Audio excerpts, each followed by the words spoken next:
भारत ने क्यों ये निर्णय किया कि ठीक है हमें भी रुक जाना चाहिए? देखिए, इसके दो पहलू हैं। उसके बाद सर अचानक से ट्रंप ने मतलब भारत और पाकिस्तान को एक तरह से एक ही तराजू में तौल दिया।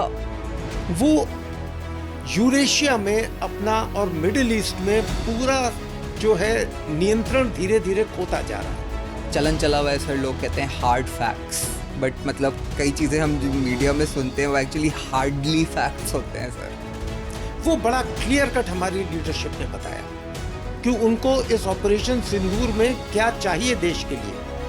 उस समय हम महाशक्तियों के विरुद्ध लड़ने की क्षमता को एक तरह से हासिल कर पाएंगे।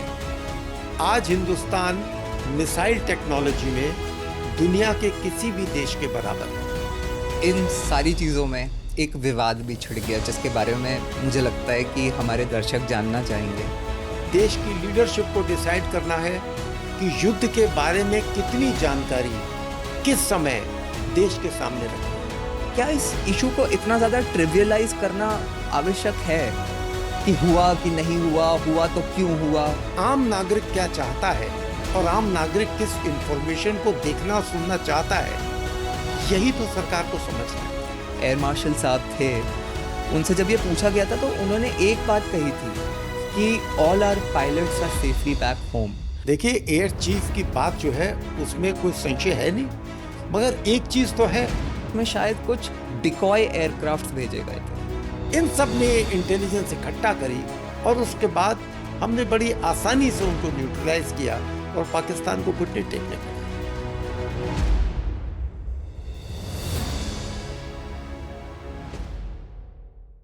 नमस्कार, आज से हम आरंभ कर रहे हैं टेक्स एंड टूक्स। आपकी रुचि के मुद्दे और विषय पर विशेषज्ञों का क्या टेक है और हमारी क्या दो टूक है, दोनों आप तक पहुंचाएंगे। आज की प्रारंभिक चर्चा ऑपरेशन सिंदूर पर है और हमारे आज के अतिथि हैं जाने माने रक्षा विशेषज्ञ कर्नल श्री अनुपम जेटली जी। उन्हें भारतीय सेना और कैबिनेट सेक्रेटेरिएट में 40 वर्ष का अनुभव है। ब्लैक कैट कमांडोज का जो पहला बैच था उसमें वो चुने गए थे। एंटी हाईजैकिंग और एंटी टेररिस्ट एक्शन ग्रुप्स में काम कर चुके हैं। सियाचिन ग्लेशियर से लेके और रेतीले रेगिस्तानों तक अपनी सेवाएं दे चुके हैं और बहुत ही ज्ञान के धनी हैं। तो आरंभ करते हैं। सर प्रणाम। सबसे पहले तो मैं आपका आभार प्रकट करना चाहूँगा कि आपने मेरे आमंत्रण को स्वीकार किया। ये मेरा सौभाग्य है कि आप मुझे इस वार्ता का अवसर दे रहे हैं। एकलव्य, मुझे बहुत प्रसन्नता है कि आज मैं आपके साथ इस पॉडकास्ट पर हूँ। मेरी दिली ख्वाहिश थी कि मैं ऐसी एक पॉडकास्ट पर जाऊँ जहाँ पर जो एंकर है, जो इंटरव्यूअर है, उनकी नॉलेज और ज्ञान इतना हो, उनकी रिसर्च इतनी हो जितनी शायद मुझे भी नहीं पता। और मुझे यकीन है कि आज की पॉडकास्ट में हमारे दर्शकों को, श्रोताओं को बहुत कुछ ऐसा सुनने को मिलेगा जिसका उन्हें अब तक ज्ञान नहीं। ये आपका बड़प्पन है सर। तो सीधा हम चर्चा की ओर चलते हैं। ऑपरेशन सिंदूर पे आज हमारी चर्चा है। तो सर्वप्रथम तो मैं यही पूछना चाहूँगा सर कि आपके विचार में ऑपरेशन सिंदूर को लेके भारतीय सेना के क्या लक्ष्य थे और आपके विचार में क्या भारतीय सेना सफल रही उन्हें प्राप्त करने में? आपने सही कहा, हर ऑपरेशन जो होता है उसके लिए डिफेंस फोर्सेस कुछ लक्ष्य, कुछ मुद्दे, कुछ एम निर्धारित किए करते हैं। और मेरे ओपिनियन में, या जो आर्मी ने इनको इस बार चुना था, वो थे 4 मोटे लक्ष्य। सबसे पहला, पाकिस्तान के द्वारा आतंकवाद को जितना बढ़ावा दिया जा रहा है और जितना इंफ्रास्ट्रक्चर है उसको नेस्त नाबूद करना।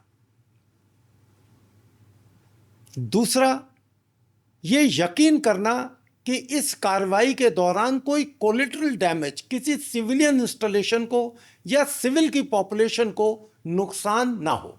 जी सर। तीसरा, पाकिस्तान को यह साफ इत्तला कर देना कि हम जो चाहेंगे करेंगे, हमारे एक्शन आपके परमाणु बम के धमकाने से या भय से रुकने वाले नहीं है। हमें क्षमता है कि हम उनका भी देखभाल ठीक से कर सकते हैं। और नंबर 4 और आखिरी, जो हमारे देश के अंदर उनके स्लीपर सेल हैं, उनके सपोर्टर्स हैं, उनको पूरी तरीके से नष्ट करना, ताकि आगे भी पाकिस्तान इस तरीके की हरकत ना कर पाए। सर एक्चुअली अभी इसमें आपने जो दूसरा वाला लक्ष्य बताया, उससे मतलब मुझे किस्सा याद आता है कि इट वाज अ मूवी जो मैंने देखी थी। मुझे जहाँ तक ध्यान आ रहा है शायद उस मूवी का नाम लक्ष्य था। तो ये जो एक बात थी ना कि हमारी सेना ने ये इंश्योर करा कि सिविलियंस हर्ट नहीं हो, जबकि ऑपरेशन सिंदूर किया ही इसलिए गया था क्योंकि जो पहलगाम में हमारे सिविलियंस के साथ हुआ, और हम जानते हैं कि पाकिस्तान की जो सेना है और उनकी सरकार है उनके टेररिस्ट को किस तरह से सपोर्ट करती है, और उसके बाद भी हमारा ये एटीट्यूड होना कि किसी भी तरह से सिविलियंस हर्ट ना हो, उनके जो शहर हैं उन पे हम अटैक ना करें। तो एक सर हमारी तो वो जो मूवी थी सर, उसमें मुझे जो हमारे आर्मी चीफ उसमें जो एनैक्ट कर रहे थे, उन्होंने एक बड़ी अच्छी बात कही थी। वो कहते थे कि हमारे में और पाकिस्तान की सेना में एक फ़र्क है, और वो ये है कि हम दुश्मनी में भी शराफत रखते हैं, और ये फ़र्क हमेशा बना रहना चाहिए। सही बात एकलव्य। मेरे हिसाब से भारत एक देश है जिसके पास एक सेना है और अनुशासित सेना है। पाकिस्तान एक सेना है जिसके पास एक देश है। सर ये बड़ा फर्क है, और हम नहीं चाहते, हमारी संस्कृति, हमारे संस्कार इस देश के, वो कभी हमें इजाज़त नहीं देते कि हम एक, जिसे कहा जाए, इनोसेंट आवाम को निशाना बनाएं किसी देश को हराने के लिए। भारत की थिंकिंग बहुत क्लियर है। हमारा चाहे वो राजनीतिक लीडरशिप हो या आर्मी हो, कि हमें आतंकवाद से लड़ना है। हमें पाकिस्तान की फौज जो कि आतंकवाद को बढ़ावा दे रही है, और दोनों तकरीबन एक ही सिक्के के दो पहलू हैं, जी सर, उनसे मुकाबला करना है। पाकिस्तान के आवाम से ना हमारी कोई दुश्मनी थी ना दुश्मनी है। सर जब ये ऑपरेशन सिंदूर हुआ तो उसके बाद जैसे कि जो हमारा इसमें इनिशियल ऑब्जेक्टिव था वो उनके टेररिस्ट कैंप्स को ध्वस्त करने का था, और वही हमने किया भी। उसके बारे में वो करके पाकिस्तान की सेना को इन्फॉर्म भी करा। परंतु उसके बाद जो उन्होंने जवाबी कार्रवाई करी और उसके बाद हमने भी जवाबी कार्रवाई करी, तो उसके बाद सर फाइनली जब सब कुछ रुका तो एक शब्द का, एक युद्ध विराम शब्द का कई लोगों ने इस्तेमाल करा, सीज़ फायर। परंतु मैंने देखा सर, जो भी मैं ऑब्ज़र्व करा मैंने, मतलब तो सबसे पहले जब हमारे फॉरेन सेक्रेटरी उन्होंने भी जब सबसे पहले प्रेस कॉन्फ्रेंस करी थी विक्रम मिस्री जी ने, तो उन्होंने कहा था सर कि उन्होंने सीज़ फायर शब्द का उपयोग नहीं करा। उन्होंने एक सेसेशन ऑफ हॉस्टिलिटीज़ की बात करी थी, और उन्होंने स्टॉपेज ऑफ फायरिंग की बात करी थी। तो सर मुझे ऐसा लगा कि मतलब एक दिन पहले, उसके ठीक एक दिन पहले पाकिस्तान कह रहा था कि हम भारत को सबक सिखा देंगे, और अमेरिका का भी इसमें यही कहना था कि भाई ये तो पाकिस्तान और भारत का अंदरूनी मामला है। तो ऐसा क्या हुआ सर कि अचानक ही सब कुछ थम गया, और ये भारत जिस पोजीशन में था उस वक्त, तो क्या ये रुक जाने का निर्णय जो था वो सही था? देखिए, हमें ये देखना है कि हमारे उद्देश्य क्या थे। जब हमने जेईएम, लश्कर तोयबा, जैश ए मोहम्मद और हिजबुल मुजाहिदीन, इन तीनों के जो सेंटर्स थे, जो हेडक्वार्टर्स थे, इनको तोड़ा, तकरीबन वहाँ पर 70 उपस्थित जितने लोग थे उन मरकज़ में वो मारे गए और 100 से ऊपर घायल हुए। जी। हमने इनके लॉन्च पैड तबाह किए। जो 9 हमने टारगेट चुने, मुजफ्फराबाद में 2 थे, बिल्कुल। सवाई नाला जी और बिलाल कैंप, सर। उसके बाद गुलपुर, मुरीद के, बहावलपुर, सियालकोट, काफ़ी लंबी चौड़ी लिस्ट थी 9 लोग जगहों के जो हमने हमला किया। या तो ये लॉन्च पैड थे, या मरकज के ट्रेनिंग सेंटर्स थे, या उनके हेडक्वार्टर्स थे। जब हमने अपना एक एम अचीव कर लिया, उसके बाद हमने पाकिस्तान को बताया कि भाई हमने आपके किसी भी मिलिट्री बेस को नहीं किया है, हमारा टारगेट केवल आतंकवाद से निपटना था। मगर पाकिस्तान में आतंकवाद स्टेट और नॉन स्टेट पर एक ही सिक्के के पहलू हैं। तो वहाँ से रिटेलिएशन हुआ, और उस रिटेलिएशन के बाद ये ज़रूरी था कि हमको दिखाएं कि आप हमारे मुकाबले में कहीं खड़े नहीं होते हैं। और इसके बाद पाकिस्तान के एयर बेसिस को और मिलिट्री इंस्टॉलेशंस और रडार इंस्टॉलेशंस को नूर खान, रफ़ीकी, इन जगह पर पूरी तरह बर्बाद किया गया। और पाकिस्तान की स्थिति ऐसी थी कि उनका एयर डिफेंस सिस्टम पूरी तरीके से नेस्त नाबूद हुआ, और भारत के पास पूरी सुपीरियॉरिटी थी एयर स्पेस के कंट्रोल को करने की। और हमने 24 से अधिक मिसाइलों को सटीक तौर पर भेजा, जो अपने चुने हुए लक्ष्य पर गिरी, और पाकिस्तान को घुटने टेकने पड़े कि अगर अभी हम नहीं रुके तो शायद हमारे लिए बहुत मुश्किल होगा इस नक्शे पे रह पाना। सर ये बात तो सही है कि मतलब पाकिस्तान समझ गया कि अब शायद ये आगे और गया तो उनको जो नुकसान हो जाता उसके बाद उससे रिकवरी शायद उनकी मुश्किल हो जाती है, और इसीलिए उन्होंने शायद घुटने टेक दिए। परंतु मेरा प्रश्न यही था सर कि भारत ने क्यों ये निर्णय किया कि ठीक है हमें भी रुक जाना चाहिए? देखिए, इसके दो पहलू हैं। एक है कि हमने अपना लक्ष्य निर्धारित जो किया था उसको हमने अचीव किया, और उसके बाद पाकिस्तान ने जब गुहार लगाई, दोनों देश के डायरेक्टर जनरल मिलिट्री ऑपरेशंस के बीच में एक हॉटलाइन होती है जो सारे साल चलती है। उस हॉटलाइन पर पाकिस्तान के जो लीडर हैं, प्राइम मिनिस्टर हैं, उन्होंने आर्मी चीफ की बात सुनी है, आर्मी चीफ ने उनको बोला और एक साझा उनके विचार तय हुआ। और उन्होंने हमारे डीजीएमओ को फ़ोन किया, जिन्होंने अवश्य हमारी पॉलिटिकल लीडरशिप को बताया होगा, और पॉलिटिकल लीडरशिप ने इसमें हस्तक्षेप करके कहा कि अच्छा, इनकी बात माननी चाहिए, लड़ाई को और ज़्यादा एस्केलेट या आगे नहीं बढ़ाना चाहिए। दूसरी बात जो इसमें उभर कर सामने आई कि इससे पहले कि भारत या पाकिस्तान किसी भी चीज़ को जग जाहिर कर पाते कि हमें एक समझौता है, हम फायरिंग को अस्थायी रूप पर रोक रहे हैं, यूएस के प्रेसिडेंट डोनाल्ड ट्रंप ने एक 3:30 बजे के करीब दोपहर में दुनिया को बता दिया कि मैंने इनका सीज़फायर कराया है। और उसके 1.5-2 घंटे बाद भारत और पाकिस्तान ने कहा हाँ, सीज़फायर हो गया है। तो ये एक ऊहापोह का मामला था कि लोगों को लगा कि क्या वाकई एक बाहर की ताकत ने मीडिएट किया, मध्यस्थता की। शक है, और शक बना रहेगा, क्योंकि अगर बात केवल 2 पक्षों के बीच में थी तो तीसरे किसी पक्ष को कैसे पता लगा कि ये मध्यस्थता हो चुकी है, और दुनिया को उसने सबसे पहले बताया। सर एक्चुअली मेरा जो मतलब इसी के बारे में अगर आपसे पूछूं तो ये बहुत इंटरेस्टिंग है सर, क्योंकि ट्रंप कुछ ही महीने पहले जब वो अपना कैंपेन लड़ रहे थे, प्रेसिडेंशियल कैंपेन, तो मुझे ध्यान है कि एक उनका बड़ा फेमस पॉडकास्ट हुआ था जिसमें उन्होंने कहा था कि अरे भाई मोदी अकेला ही काफ़ी है पाकिस्तान से तो निपटने के लिए।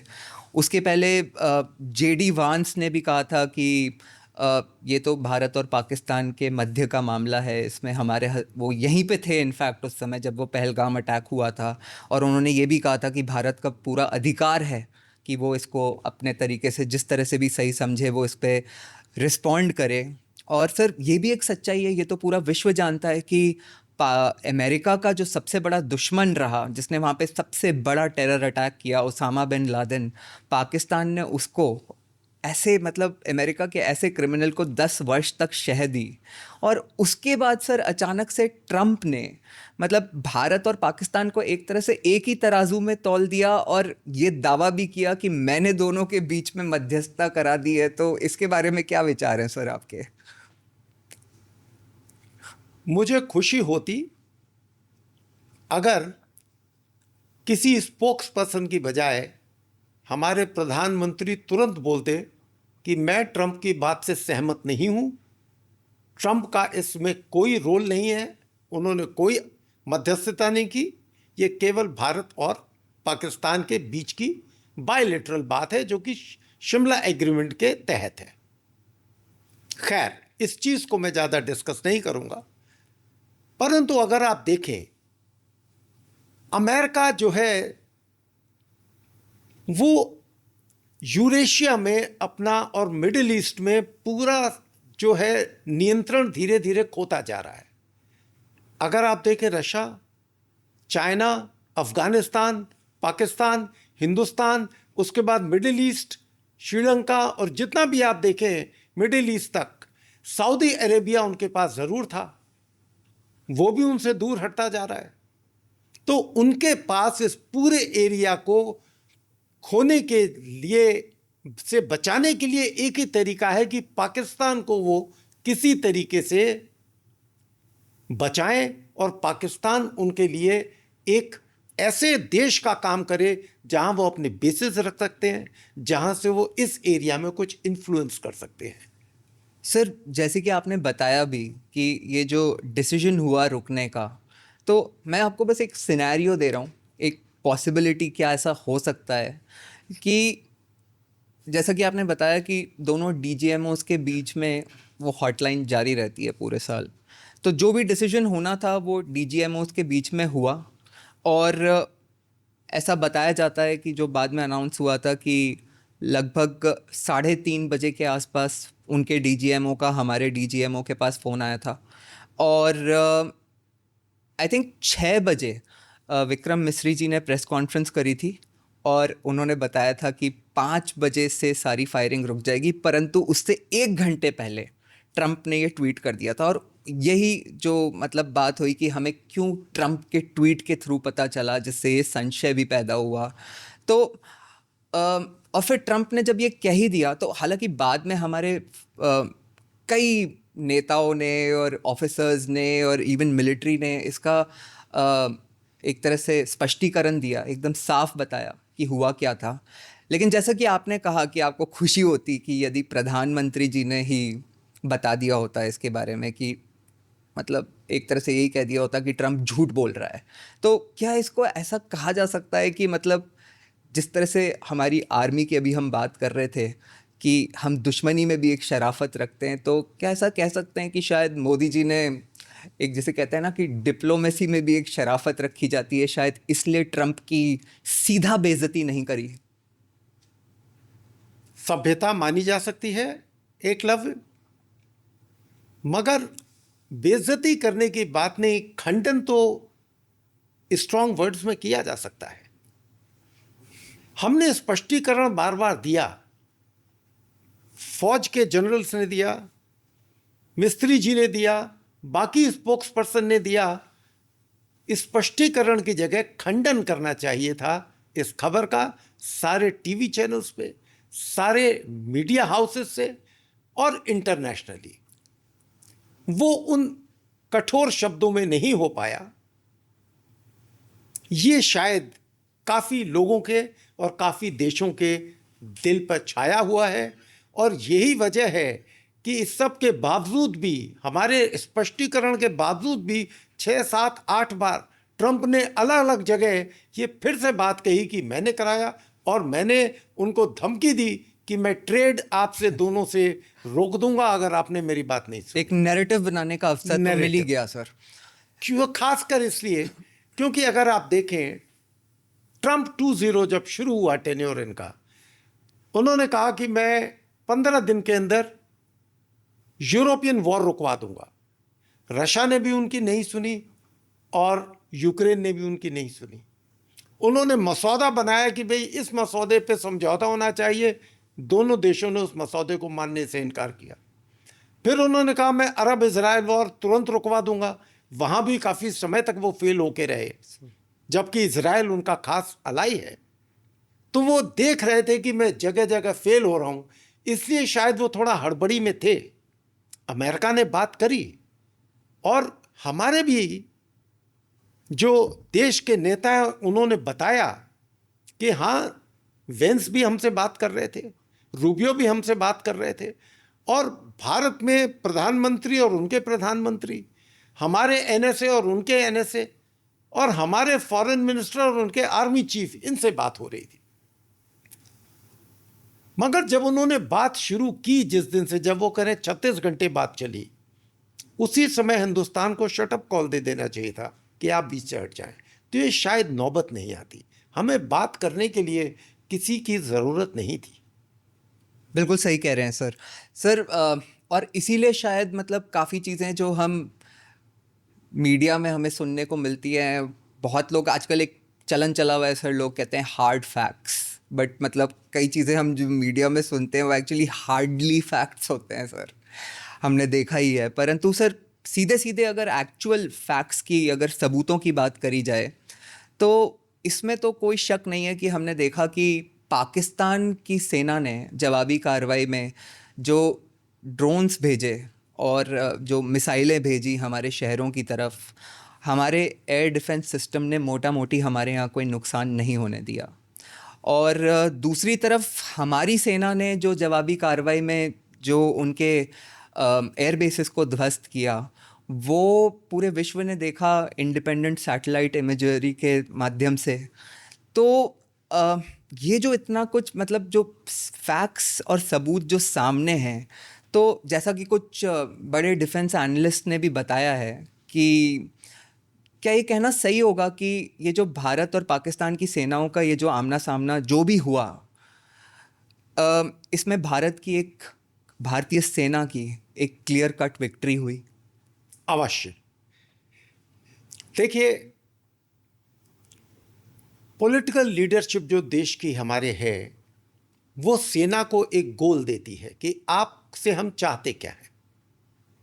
वो बड़ा क्लियर कट हमारी लीडरशिप ने बताया कि उनको इस ऑपरेशन सिंदूर में क्या चाहिए देश के लिए, और उसके बाद स्वतंत्र हाथ कार्य करने की प्रणाली जो है सेना को दी गई, और सारा प्रोसेस ऑपरेशंस का, सारी स्ट्रेटजी आर्मी, नेवी, एयरफोर्स ने जॉइंटली तैयार की और उन्होंने इसको डिलीवर किया। पाकिस्तान की न तो आर्मी की संख्या हमारे बराबर है, ना उनका इक्विपमेंट हमारे बराबर है, ना उनकी मिसाइल की क्षमता है। ड्रोन भी अगर आप देखें तो उनको तुर्की ने ड्रोन दिए हुए थे। तुर्की के ड्रोन और तुर्की के कुछ लोग जो ड्रोन उड़ा रहे थे वो भी मारे गए एयर बेसिस पे, क्योंकि उनके पाकिस्तान के सेना के लोग ट्रेंड भी नहीं थे इन ड्रोन्स को उड़ाने के लिए। भारत अपने ड्रोन्स बना रहा है, टेक्नोलॉजी शुरू हो गई है। आने वाले दिनों में दुनिया के सबसे अच्छे ड्रोन्स हमारे पास होंगे। मिसाइल टेक्नोलॉजी में आईसीबीएम तक हमारे पास है। अगर आप कहें तो हवाई जहाजों में एसयू हम खुद बना रहे हैं जी, SU-30, और बड़ी जल्दी तेजस का इंजन जैसे ही आना क्लियर होगा, या कावेरी इंजन का उसमें निर्माण शुरू हो जाएगा और अप्रूव हो जाएगा, तो तेजस भी बहुत तेजी से आना शुरू होगा। ये दुखद बात है कि अमेरिका ने, GE कंपनी ने उसके इंजन्स पर रोक लगा रखी है जी। और तकरीबन 2 साल प्रोजेक्ट डिले हो गया है। तो भारतीय सेना, भारत के इक्विपमेंट, भारत के हथियार पाकिस्तान के मुकाबले में बहुत सुपीरियर हैं। हमारी ट्रेनिंग बहुत सुपीरियर है, क्योंकि हम तो कन्वेंशनल युद्ध की तैयारी करते रहे। जी, जो कन्वेंशनल युद्ध में मॉडर्न तरीके आते रहे, हम उनकी तैयारी करते रहे। मगर जियाउल हक ने पाकिस्तान को जब ये कहा कि हम कभी भी कन्वेंशनल वॉर में हिंदुस्तान से नहीं जीत सकते, तो उन्होंने एसिमेट्रिक वॉर जो है, जी। जो आतंकवाद है, इसका सहारा लिया। जी। और पाकिस्तान की आर्मी इस वॉरफेयर के लिए तैयारियों में और ट्रेनिंग में ज़्यादा उलझ गई।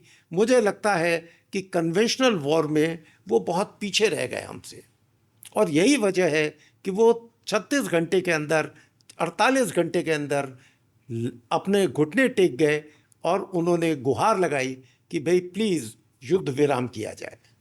सर ये जो अभी क्योंकि इक्विपमेंट की बात करी ही आपने, तो मतलब ये बात तो सही है कि अमेरिका का जो F-16 फाइटर जेट है वो पाकिस्तान की एयरफोर्स यूज़ कर रही थी। क्योंकि अमेरिका के F-35, F-16 बाकी जितने हैं, उन जहाज़ों की बाकी देशों में खपत कम हो जाएगी, ऑर्डर आने कम हो जाएंगे अगर वो इस लड़ाई में इस्तेमाल होते और गिर जाते। यही बाद में आखिरी दिन चाइना ने भी बोला कि आप हमारे जहाज बंद करें, क्योंकि बहुत सारे अफ्रीकन देश जो हैं वो उन जहाज़ों को खरीदने में इंटरेस्ट दिखा रहे हैं। उनकी जो है एक्सपोर्ट इन सारे डिफेंस इक्विपमेंट का कम हो जाता। और जब चाइना और पाकिस्तान ने पाबंदी लगाई, जब चाइना का HQ-9 सिस्टम पूरी तरह फेल हो गया, चाइना का HQ-9 सिस्टम अभी तक वॉर टेस्टेड नहीं था जी। ये पहली वॉर हुई। और अब ये जो इक्विपमेंट HQ-9 है, पाकिस्तान को जो वर्जन दिया गया है HQ-9P है जी सर। जिसकी आधी तकरीबन 125 किलोमीटर की रेंज है, जबकि वैसे HQ-9 की 250 से 300 किलोमीटर है सर। तो उनके पास लेटेस्ट वर्जन भी नहीं है। और ये इक्विपमेंट जब बर्बाद हो गया हिंदुस्तान के मिसाइल और ड्रोन अटैक से और हवाई हमलों से, तो चाइना को यकीन है कि उनका ये सिस्टम बाकी देश खरीदने में आनाकानी करेंगे। यही वजह है कि पाकिस्तान को घुटने टेकने पड़े और पाकिस्तान के पास और कोई रास्ता नहीं था, क्योंकि वो अपने खुद के एम्यूनिशन थोड़ा बहुत बनाते हैं, बाकी किसी मेजर इक्विपमेंट को नहीं बनाते। और एम्यूनिशन जो उनका है वो यूक्रेन को बेच चुके थे। उनके पास 3-4 दिन से ज़्यादा लड़ने का एम्यूनिशन नहीं था जी। उनकी एम्यूनिशन फैक्ट्रीज में इतनी कुव्वत नहीं है कि वो ओवरनाइट इतना बड़ा प्रोडक्शन कर सकें कि लड़ाई ज़्यादा दिन तक चल सके। सर एक्चुअली ये जो मेक इन इंडिया में जो रुचि है मेरी, उसका एक कारण ये भी है सर कि देयर वाज अ टाइम जब मतलब अब हमारे जो पूर्व राष्ट्रपति स्वर्गीय अब्दुल कलाम जी जो रहे, ही इज़ वन पर्सन जिनको कई कारणों से मैंने अपनी लाइफ में, छोटा था उस समय तो आइडलाइज करा। उनको मिसाइल मैन ऑफ इंडिया भी कहा जाता था, और ओवरऑल जो उनके जीवन को लेके जो उनके प्रिंसिपल्स थे, तो सर वो एक बात कहा करते थे कि इंडिया की जो डिफेंस प्रोडक्शन है उनके समय में, वो लगभग सर मतलब 25% इंडिया में बनता था और 75% हम इंपोर्ट करते थे। और उनका ऐसा मानना था, वो ऐसा कहते थे कि जिस दिन हम इसे रिवर्स कर पाएंगे कि 75% अपना डिफेंस प्रोडक्शन खुद करेंगे और 25% डिफेंस प्रोडक्शन ही हम इंपोर्ट करेंगे, तो उस समय हम महाशक्तियों के विरुद्ध लड़ने की क्षमता को एक तरह से हासिल कर पाएंगे। बिल्कुल सही बात एकलव्य। आपने कलाम साहब को जो कोट किया, आज हिंदुस्तान मिसाइल टेक्नोलॉजी में दुनिया के किसी भी देश के बराबर है। 11,000 किलोमीटर से ऊपर की हमें क्षमता है मिसाइल की मार करने की। बहुत जल्दी ही, जैसे हम सैटेलाइट में दुनिया के सामने एक बहुत बड़ा चैलेंज है, हम किसी भी देश के बराबर क्षमता रखते हैं, मिसाइल में रखते हैं, ऐसे ही अब हमारी इंडस्ट्री हर इक्विपमेंट को बना रही है। और जब से प्राइवेट इंडस्ट्रीज को हमने इनकॉर्पोरेट किया है अपने डिफेंस प्रोडक्शन में, तब से आत्मनिर्भरता इतनी तेजी से बढ़ रही है। हिंदुस्तान का एक्सपोर्ट अगर आप देखें तो 1000 गुना बढ़ गया है पिछले 15, 10, 12 सालों में। और मुझे पूर्ण यकीन है कि अगर देश इसी राह पर चलता रहा और हमारे नेताओं की दृष्टि यही रही, कोई उसमें बदलाव नहीं हुआ, तो बहुत जल्द हम महान शक्तियों में डिफेंस इक्विपमेंट के मामले में भी गिने जाएंगे। सर इन सारी चीज़ों में एक विवाद भी छिड़ गया जिसके बारे में मुझे लगता है कि हमारे दर्शक जानना चाहेंगे। ऐसा कहा गया कि संभवतः इस ऑपरेशन में हमारे वायुसेना ने कुछ फाइटर जेट्स का शायद उन्हें नुकसान हुआ है, ऐसा क्लेम्स हुए सर। और इनफैक्ट जो भारतीय सेना की जब प्रेस कॉन्फ्रेंस हुई थी तो उनसे जब ये सवाल भी पूछा गया था तो उन्होंने यही कहा था कि इस समय पे इसकी विस्तृत जानकारी देना सही नहीं होगा, क्योंकि इससे शायद दुश्मन को टैक्टिकल फ़ायदा हो सकता है। आपके इसके बारे में क्या विचार हैं सर? देखिए, हर देश को डिसाइड करना है, देश की लीडरशिप को डिसाइड करना है कि युद्ध के बारे में कितनी जानकारी किस समय देश के सामने रखनी है। ये बड़ी कॉन्फिडेंशियल और गोपनीय बातें होती हैं। परंतु बेहतर होता अगर इन चीजों को हर एक व्यक्ति समझता। हमारे सीडीएस ने सिंगापुर में जाके पहला एक अनुमान लोगों को दिया सवाल पूछने पर कि यह जरूरी नहीं है कि कितने विमान गिरे। हमने उसके बाद अपने प्लानिंग और स्ट्रैटेजी चेंज की और हमने विजय हासिल की।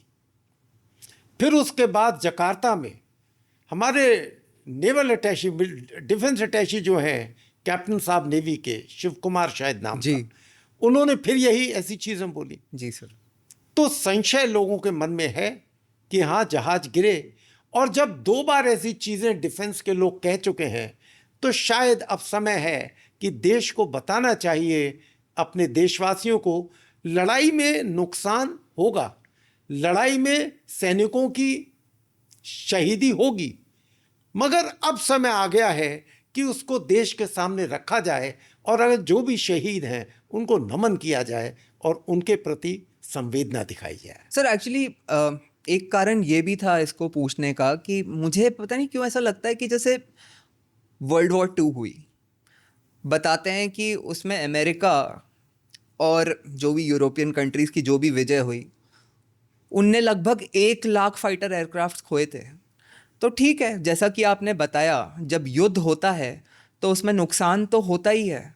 तो क्या इस इशू को, मतलब इस पे इतना बड़ा संशय बनाना और इसमें मतलब क्या इस इशू को इतना ज़्यादा ट्रिवियलाइज करना आवश्यक है कि हुआ कि नहीं हुआ, हुआ तो क्यों हुआ? मेरे हिसाब से देश के नागरिकों को ऑपरेशन खत्म होने के बाद पार्लियामेंट में, जी, वाइट पेपर के थ्रू, जी। और देश के नागरिकों को ये जानने का हक था कि हमारा कोई नुकसान हुआ या नहीं हुआ।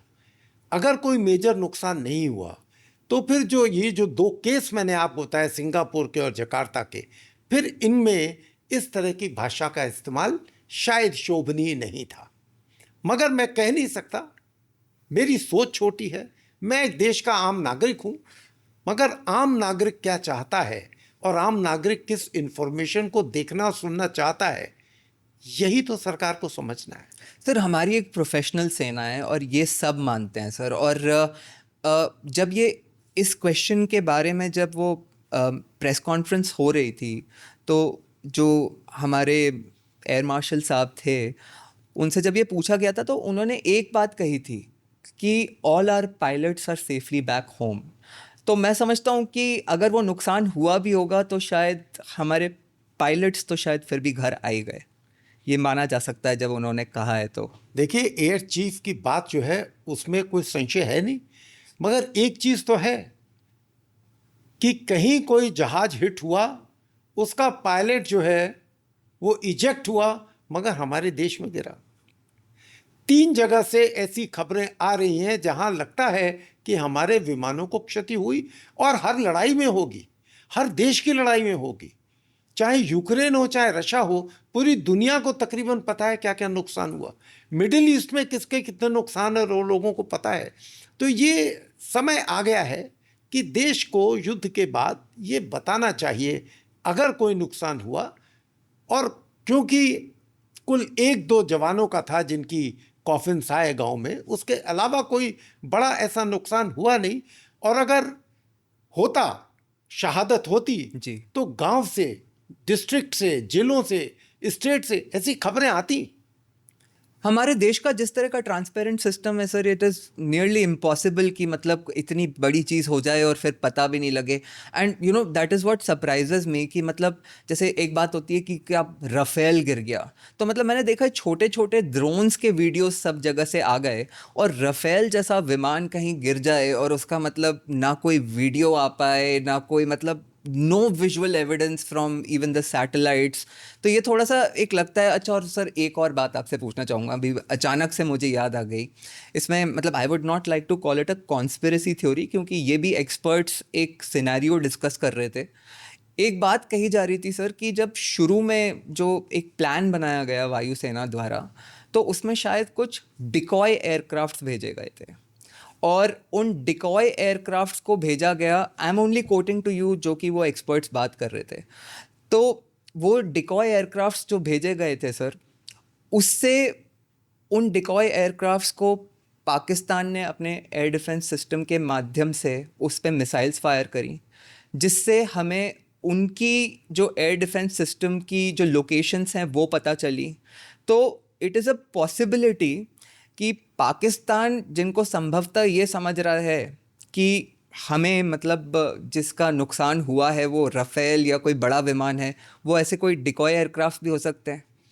मतलब ये पॉसिबिलिटी भी है क्या सर? आउटसाइड पॉसिबिलिटी भी है क्या? देखिए, युद्ध के समय से नहीं, जैसे ही कोई इक्विपमेंट पाकिस्तान खरीदता है या चाइना बनाता है, तो दुनिया की जितनी इंटेलिजेंस हैं, जेम्स मैगजीन है, बाकी हैं, वो उसके सारी काफ़ी डिटेल्स पब्लिश करती है।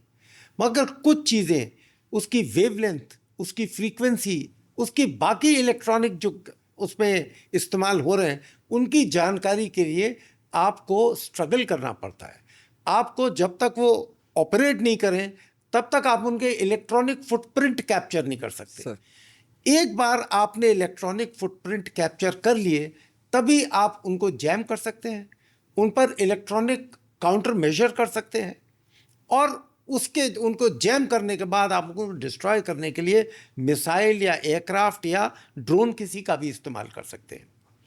तो ये युद्ध की बहुत ज़रूरी एक रिक्वायरमेंट है कि दुश्मन के क्या हथियार कहाँ पर हैं, कौन सी मिसाइल किस जगह डिप्लॉयड है, कौन से रडार सिस्टम या एयर डिफेंस जो उनका कवरेज दे रहे हैं, उनके सेंटर्स और नोड्स कहाँ पे हैं, उनकी फ्रीक्वेंसी क्या है, उनको जैम करने के लिए हमें कितने स्ट्रॉन्ग चीज़ें चाहिए, ट्रांसपॉन्डर्स चाहिए, जैमर्स चाहिए।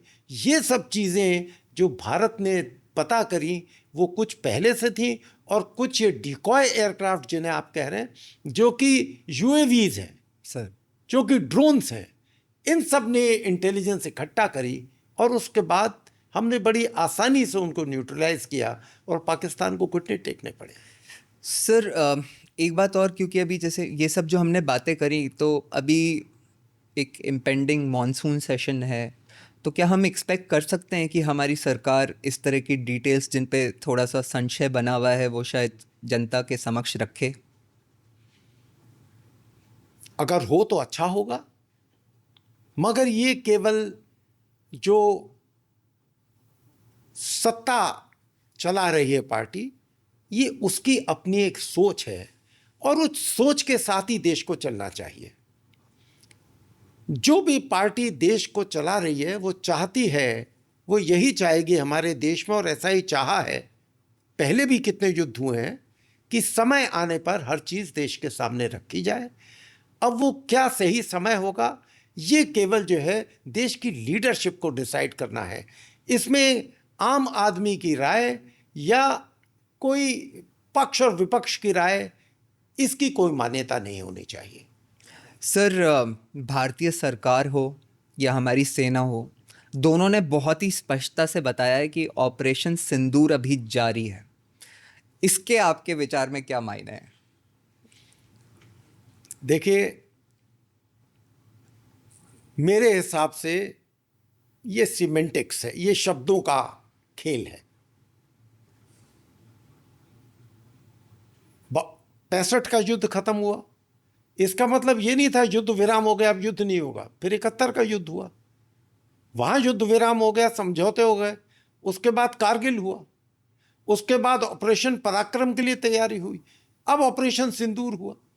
तो आप अस्थायी तौर पर रोकें, स्थायी तौर पर तो कभी कोई चीज़ नहीं रुकती। आप उस शब्दों में उसको सीज फायर कहें, या सेसेशन ऑफ हॉस्टिलिटीज़ कहें, या आप कहें कि अस्थायी तौर पर फायरिंग रोक दी गई है, ये शब्दों का खेल है, मगर इसका मतलब फौज के लिए तो वही है जो होना चाहिए, और जिसका एक ही मतलब है कि सीज फायर अभी हुआ है। मगर इसका मतलब ये नहीं है कि अगर पाकिस्तान दोबारा कोई ऐसी अनैतिक हरकत करेगा या आतंकवाद की हरकत करेगा तो हिंदुस्तान चुप रहेगा। नहीं, इससे और ज़्यादा इंटेंसिटी पे इस बार हमने पाकिस्तान के लिए कॉस्ट बढ़ाई है। कि आपके आतंकवाद की इतनी कॉस्ट अगर आप देने को तैयार हैं तो आतंकवाद करिए।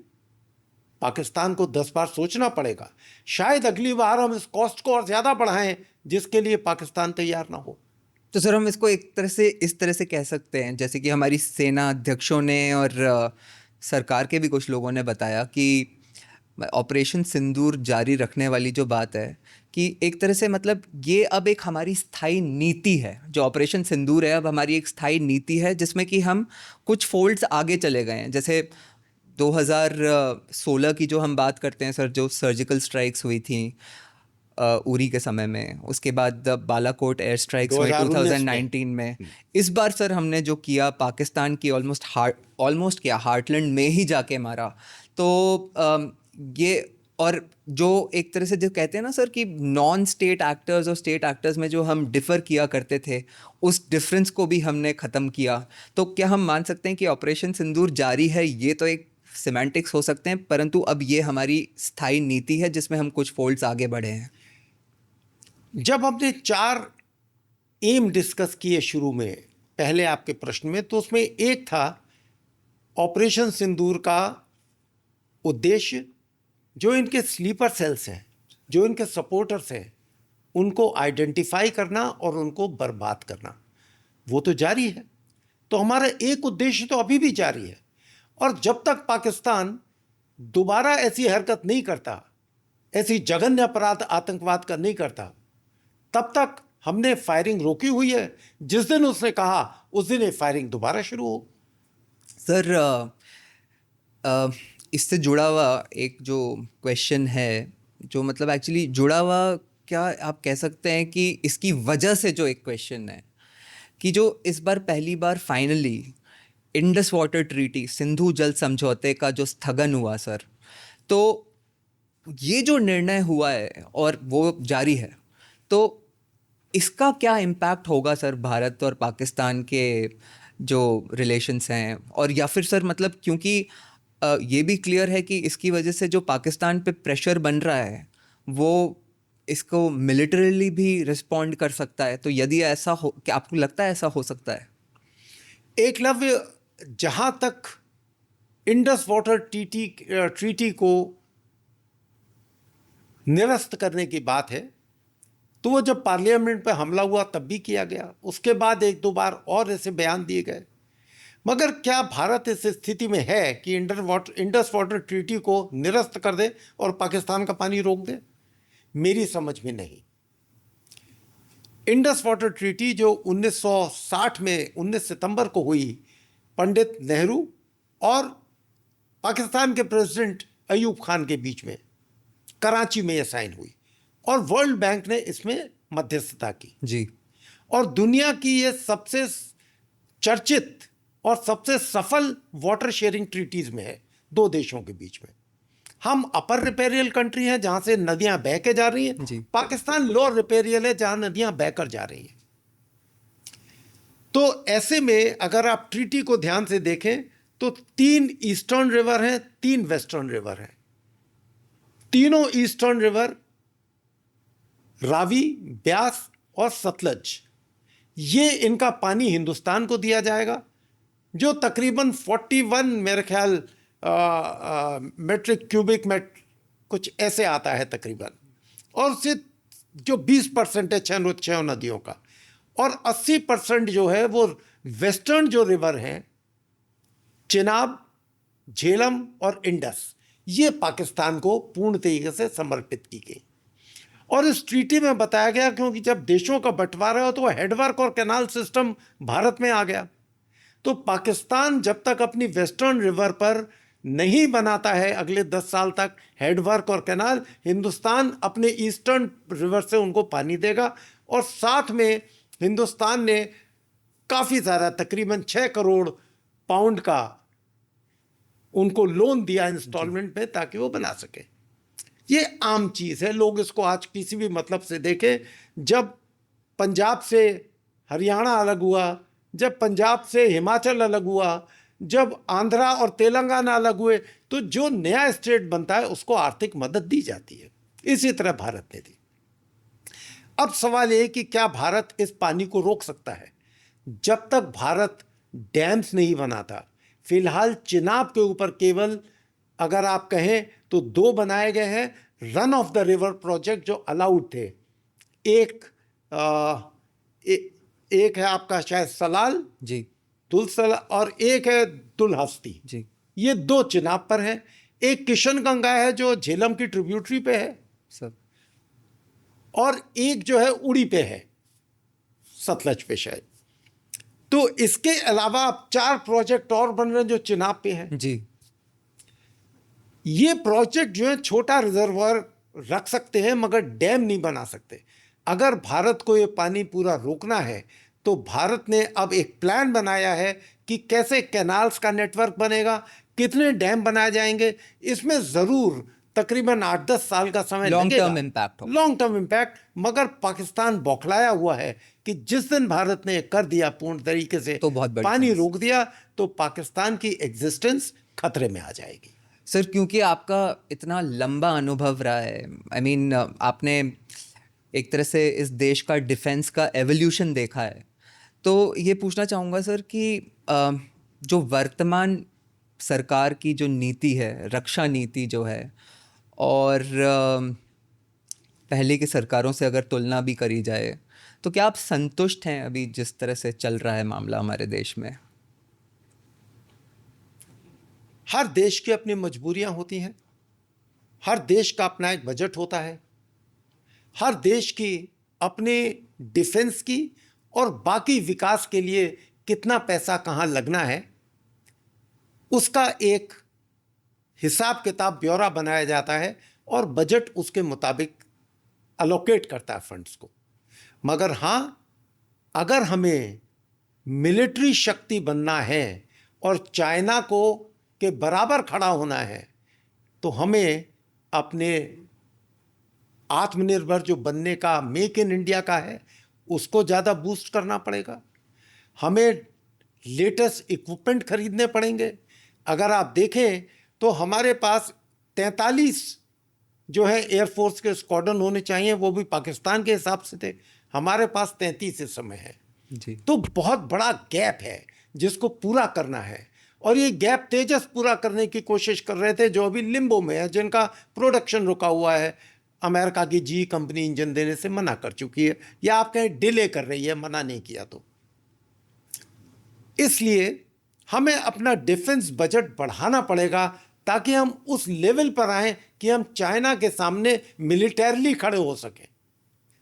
सर, जिसे मतलब बेसिकली हम जो डिफेंस कैपेबिलिटी या रक्षा क्षमता बढ़ाने की जो हम बात कर रहे हैं, इसमें तो मतलब कोई डाउट नहीं है कि अभी हमें और काम करना है, परंतु क्या आपको लगता है कि हम इस डायरेक्शन में सही तरीके से बढ़ रहे हैं? अभी अगर आप ऑपरेशन सिंदूर के बाद देखें तो 50,000 करोड़ का एक बूस्ट पैकेज डिफेंस को दिया गया। जी सर। कुछ निर्णय इस सरकार ने लिए जो बहुत अहम है। 40,000 करोड़ का कोई भी इक्विपमेंट इमरजेंसी परचेज में किया जा सकता है, जिसके लिए 6, 7, 8 साल के लॉन्ग डिलेज और प्रोसेस को काट दिया गया है। जी 6 से 8 महीने के अंदर ये इक्विपमेंट फौज के अंदर इंडक्ट किया जा सकता है। सर। उसके अलावा हमने 1.7% या कुछ अपना डिफेंस बजट बढ़ाया है।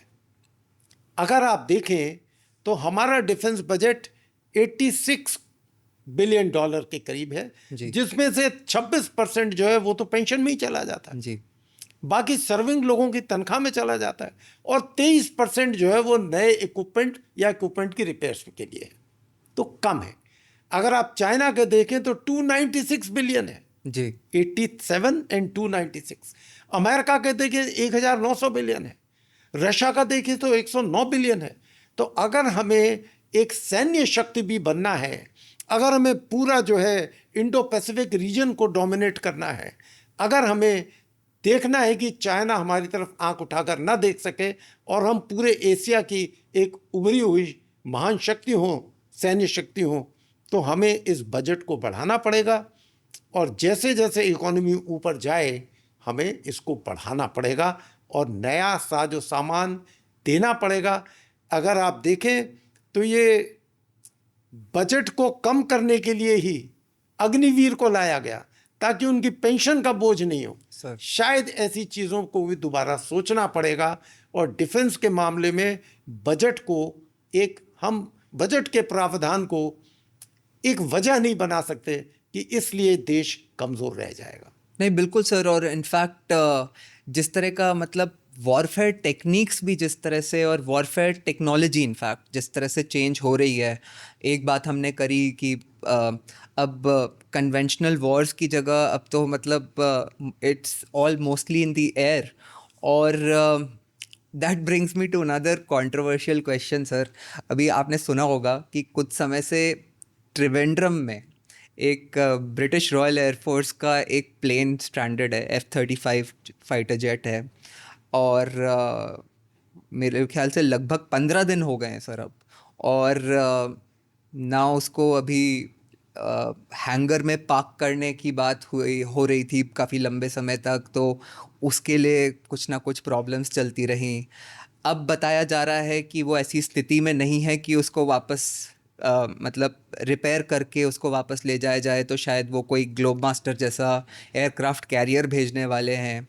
लेकिन एक बात ये कही जा रही है सर कि इंडिया की मतलब this is just a theory कि वो यहाँ पे उसको शायद इसलिए रिपेयर नहीं करना चाह रहे क्योंकि अगर इंडियन इंजीनियर्स की उस पर जो भी आंख पड़ती है तो India has very good reverse engineering capabilities. तो क्या आपको लगता है कि ऐसी भी कोई बात हो सकती है? मतलब ये क्यों हो रहा है सर? मतलब 15-20 दिन हो गए और ना उसके बारे में कोई इन्फॉर्मेशन है कि क्यों नहीं ले जा रहे, खराबी क्या है? और वो भी मतलब F-35, वो जेट जो अमेरिका क्लेम करता है कि इस दुनिया का सबसे बेहतरीन जेट है।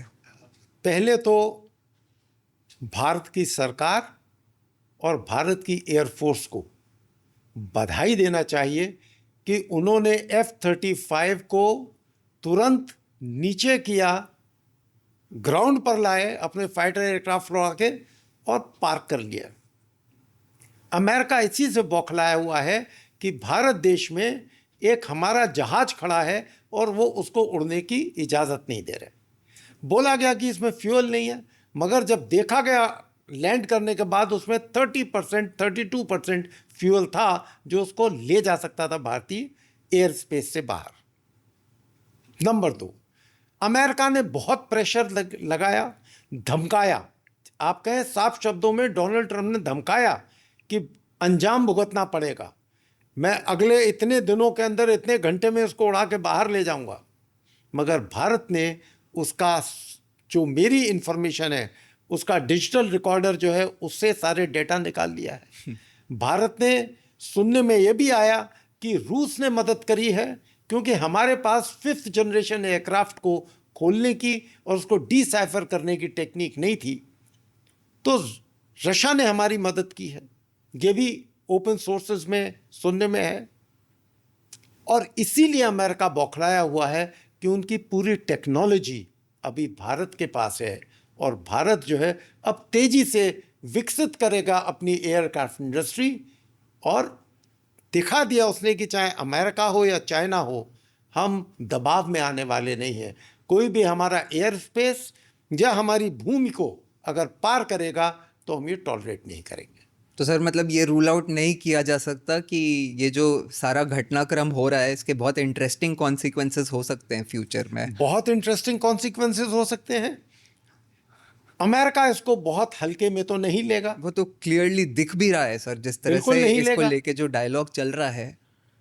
और सरकार की इस पे बहुत बहुत सराहना होनी चाहिए कि उन्होंने अमेरिका के खिलाफ इतना बड़ा कदम उठाया और कहा कि हमारी संप्रभुता को अगर कोई भी, चाहे अमेरिका हो, चीन हो या कोई भी राष्ट्र हो, अगर वो उसका उल्लंघन करेगा, हमारे एयर स्पेस या ज़मीनी लाइन को पार करेगा, तो हम उसको एक्सेप्ट नहीं करेंगे। और ये भारत ने करके दिखाया है, जो दुनिया देख रही है, और अमेरिका इसीलिए बौखलाया हुआ है। सर आपने हमारे लिए इतना समय निकाला, समय की सीमा की ओर हम ऑलमोस्ट पहुंच गए हैं, लेकिन फिर भी अंत में सर एक प्रश्न है जो मुझे लगता है कि दर्शक भी जानना चाहेंगे और मेरे हृदय के भी काफ़ी करीब है कि हमारे जो पूर्व CDS स्वर्गीय बिपिन रावत जी थे, वो एक 2.5 फ्रंट्स की बात करते थे कि भारत की लड़ाई 2.5 फ्रंट्स से है, जो कि पाकिस्तान, चाइना और जो हमारे देश के अंदर जो दुश्मन बैठा हुआ है उससे। तो आजकल सर इनफैक्ट जो माहौल रहता है, जो स्पेशली जो हम पॉलिटिकल डिबेट्स और जो पब्लिक डिस्कोर्स भी हो गया है कि किसी ने मोदी के अगेंस्ट कुछ बोल दिया तो उसको लोग एंटी नेशनल बोल देते हैं, बहुत लूजली ये टर्म यूज़ कर ली जाती है। परंतु वो जो हाफ फ्रंट की जो बात करते थे, जो कि मतलब जेन्युइनली मतलब मिलिट्री टर्म्स में एंटी नेशनल जिनको कहा जा सकता है या इंटेलिजेंस टर्म्स में, उसके बारे में अगर आप कुछ रोशनी डालें सर।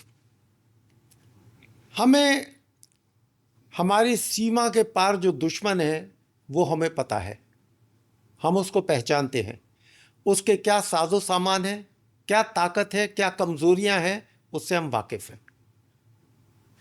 तो दो फ्रंट तो क्लियर हो गए, एक चीन और एक पाकिस्तान। बॉर्डर्स पे हमारी सुरक्षा बल लगे हुए हैं, हमारी सेनाएं लगी हुई हैं, हम उनको मॉनिटर कर रहे हैं, हर गतिविधि को देख रहे हैं। मगर जो अंदर छुपा हुआ, जिसको आप हाफ कह रहे हैं, 2.5, वो जो दुश्मन आधा और है जो हमारे बीच में है, जिनको हम नहीं पहचानते, हम भारतीय की तरह लगता है, जो उनके स्लीपर सेल का काम करता है, उनके लिए फंड जुटाता है आतंकवादियों के लिए, जो उनको शरण देता है। इन लोगों को पहचानना और इन लोगों को ढूंढकर आइडेंटिफाई करके इनको बर्बाद करना, इनको न्यूट्रलाइज करना, ये 2.5 फ्रंट में हाफ फ्रंट का काम है। और भारत बड़ी तेजी से इस तरफ कदम उठा रहा है और ये एक लक्ष्य था, जैसा मैंने आपको बताया, हमारे ऑपरेशन सिंदूर का, जो अभी भी चल रहा है। और ऑपरेशन सिंदूर खत्म होने के बाद तकरीबन 10-12 दिन के अंदर 26 हमने ऐसे इनके स्लीपर सेल पकड़े और डिस्ट्रॉय किए। अब है कि क्या 2.5 है या 3.5 है एकलव्य। बांग्लादेश की सरकार भी हमारे खिलाफ है। जो देश हमने बनाया 1971 में, पूरी दुनिया में ये एक अकेला ऐसा उदाहरण है कि एक मिलिट्री एक्शन से नया देश बनाया गया, तो वो देश भी हमारे खिलाफ है। तो क्या हम 3.5 फ्रंट के लिए, लड़ाई के लिए तैयार हैं? सेनाएं अवश्य तैयार है, मगर तीनों फ्रंट पर, 3.5 फ्रंट पर जीतने के लिए हमें ज़्यादा सशक्त होना पड़ेगा। और इस सशक्तिकरण के लिए हमें बजट बढ़ाना होगा और हमें सुविधाएं फौज को ज़्यादा देनी होगी। और सर इसमें एक बड़ी इंटरेस्टिंग बात हो भी जाती है कि मतलब जो बाकी के 3 फ्रंट्स जो हैं,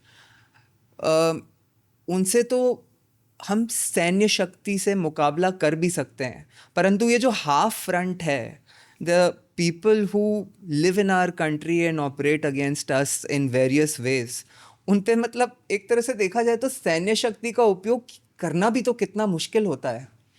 मगर सबसे खतरनाक हाफ फ्रंट है। अगर आप देखें तो मोसाद, जो इजराइल की इंटेलिजेंस एजेंसी है, उसने ईरान को क्यों इतना ज़्यादा नुकसान पहुंचाया? क्योंकि ईरान में सैकड़ों की तादाद में उसके खुफिया लोग ऑपरेट कर रहे थे। यूक्रेन ने रशिया के खिलाफ जो स्वॉर्म अटैक किया, वो किस लिए किया? क्योंकि उसके खुफिया लोगों ने वहां जाकर ट्रक खड़े किए और उन ट्रक से ड्रोन्स को उड़ाया गया। और यूएसएसआर की, रशिया की, नॉट यूएसएसआर, रशिया के कई ठिकानों को टारगेट बनाया गया। तो ये जो हाफ फ्रंट है सबसे खतरनाक है, इसको आइडेंटिफाई करना। और इसके लिए हमारी जितनी भी इंटेलिजेंस एजेंसीज हैं, उनको सकारात्मक रूप से इसी कार्य पर लगाना पड़ेगा, पॉलिटिकल इंटेलिजेंस पर नहीं। मेरा अपना सोचना है कि काफ़ी हद तक इन लोगों को पॉलिटिकल इंटेलिजेंस पे लगाया जा रहा है और इनका जो बेसिक काम है, प्राइमरी रोल है, उससे इनको डाइवर्ट किया जा रहा है। तो अगर हमें इस हाफ फ्रंट को काबू करना है, जो सबसे खतरनाक है, जिनको आप फिफ्थ कॉलमिस्ट कहें या जयचंद कहें या मीर जाफर कहें, जिस भी नाम से आप पुकारना चाहें, सबसे खतरनाक फ्रंट ये है। अगर इसको हमने संभाल लिया तो हमारे देश की कोई भी खबर दुश्मन तक नहीं पहुंच सकती और दुश्मन का आतंकवाद हमारे देश में पनप नहीं सकता। सर आपका जो अनुभव है और आज जो आपने हमारे लिए जो ज्ञान की वर्षा करी है, उसके लिए आपका आभार प्रकट करना चाहूँगा। और मुझे तो ऐसा लग रहा है कि यदि हमारे पास और समय होता तो ना जाने मैं तो कब तक आपसे बात करते रह जाता। तो इस उम्मीद के साथ कि आप हमें इस तरह के और टॉपिक्स पे दोबारा ऐसा अवसर देंगे, आपको धन्यवाद और प्रणाम करना चाहूँगा and thank you so much for being with us today sir. Thank you, शुक्रिया एकलव्य। मुझे बहुत खुशी हुई कि मैं आज आपके सवालों को समझ सका और उनका अपनी कुव्वत के हिसाब से जवाब दे पाया। मुझे बहुत खुशी होगी अगर दोबारा मुझे कभी भी ये मौका मिलता है आपसे बात करने का। धन्यवाद। थैंक यू सर, प्रणाम।